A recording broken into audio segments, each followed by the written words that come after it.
தேடி தேடி சென்று சோறு தின்பதையும், தேவையே இல்லாமல் அவுட்டிங் என்ற பெயரில் ஊர் சுற்றுவதையும், நடுராத்திரியில் திரைப்படம் பார்க்கப் போவதையும், நாகரிகம் என்ற பெயரில் அநாகரிகத்தில் ஈடுபடுவதையுமே இந்த தலைமுறையினர் வாழ்வியலாக ஆக்கி வருகின்றார்கள். உணவு திருவிழா என்று அறிவித்தால் காசையும் கொடுத்துவிட்டு தட்டை ஏந்தி கொண்டு யாசகம் கேட்பது போல் வரிசையில் நிற்கின்றது சமூகம். ஒரு நடிகன் தன்னுடைய வருமானத்தை பெருக்கிக் கொள்ள நள்ளிரவு காட்சிகளை வைக்கின்றார். அறிவை இழந்து குடும்பத்தோடு சென்று கூட்ட நெரிசல் சிக்கி இறந்து போகின்றார்கள். அதை பற்றி கவலைப்படாமல் தன்னுடைய வசூல் கணக்கை பார்த்து கொண்டிருக்கின்ற ஒரு நடிகனை தலையில் தூக்கி வைத்து வசூல் மன்னன் என்று கொண்டாடி கொண்டிருக்கின்றது இந்த சமூகம். பேசத் தெரியாத குழந்தைகளின் கையில் அலைபேசியை கொடுத்து அதை பெருமையாக பார்த்து ரசிக்கின்றது சமூகம். இரவு 2 மணிக்கு மிட்நைட் பிரியாணியை குடும்பத்தோடு சென்று சாப்பிடுவது கௌரவமாகிவிட்டது. நீங்கள் உங்கள் குழந்தைகளுக்கு உணவு கொடுக்கவில்லை, ஸ்லோ பாய்சன் கொடுக்கின்றீர்கள். உங்கள் தலைமுறையை மலடாக்குவதற்கு மருந்து கொடுத்துக் கொண்டிருக்கின்றீர்கள். பிள்ளையை பெற்ற பெற்றோர்களே, நம்மில் பலர் பிள்ளைகளை உருவாக்கவில்லை, நிறைய வருமானம் கொடுக்கும் ஜெர்சி மாடுகளை உருவாக்கி கொண்டிருக்கின்றோம்.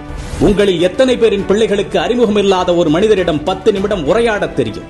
சொல்லிக் கொடுத்திருக்கின்றீர்களா? இனி சொல்லிக் கொடுங்கள். உங்களில் எத்தனை பேரின் பிள்ளைகளுக்கு தன்னம்பிக்கைக்கும் தலைகணத்திற்கும் உள்ள வேறுபாடு தெரியும்? சொல்லிக் கொடுத்திருக்கின்றீர்களா?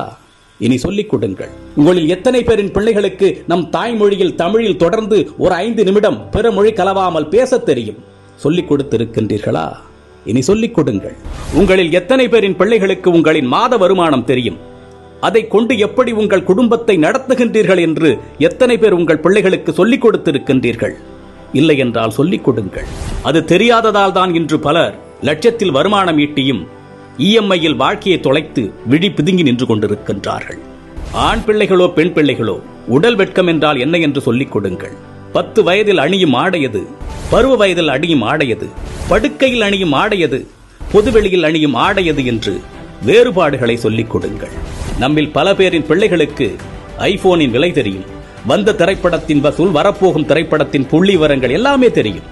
ஆனால் அன்றாடம் நாம் உண்ணக்கூடிய அரிசியின் விலை தெரியுமா? காய்கறிகளின் நிலவரம் தெரியுமா? நம் பிள்ளைகளில் பலருக்கு பில்கேட்ஸை தெரியும், எலான் மஸ்கை தெரியும். ஆனால் நம் மொழிக்காக, இனத்தின் வளர்ச்சிக்காக இன்னுயிர் துறந்த தியாக வரலாறுகளை பற்றி தெரியுமா? இன்னும் சொல்வதானால் உங்களில் எத்தனை பேர் அவர்களை நினைத்து பார்க்கின்றீர்கள்? நம் மண்ணின் தியாக வரலாறுகளை நம் பிள்ளைகளுக்கு சொல்லிக் கொடுங்கள்.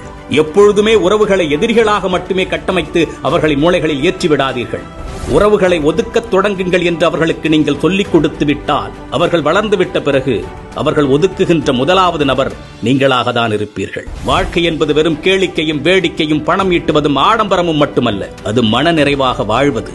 அது எப்படி என்று குழந்தைகளுக்கு கற்றுக் கொடுங்கள். இந்த மனித சமுதாயத்திற்கு பெற்றோர்களாகிய நீங்கள் செய்யக்கூடிய மிகப்பெரிய கடமையே உங்கள் பிள்ளைகளை அறம் சார்ந்த பிள்ளைகளாக, அறிவார்ந்த பிள்ளைகளாக உருவாக்குவதுதான். அறிவு என்பது படித்து தெரிந்து கொள்வதல்ல, ஏடுகளில் இருந்து நாம் அறிந்து கொள்வதல்ல. நாம் கற்றுக்கொள்ளுகின்ற அத்தனையும் நமது புத்திக்குள் இறங்கி அது என்னவாக வெளிவருகின்றது என்பதை பொறுத்ததுதான் அறிவு.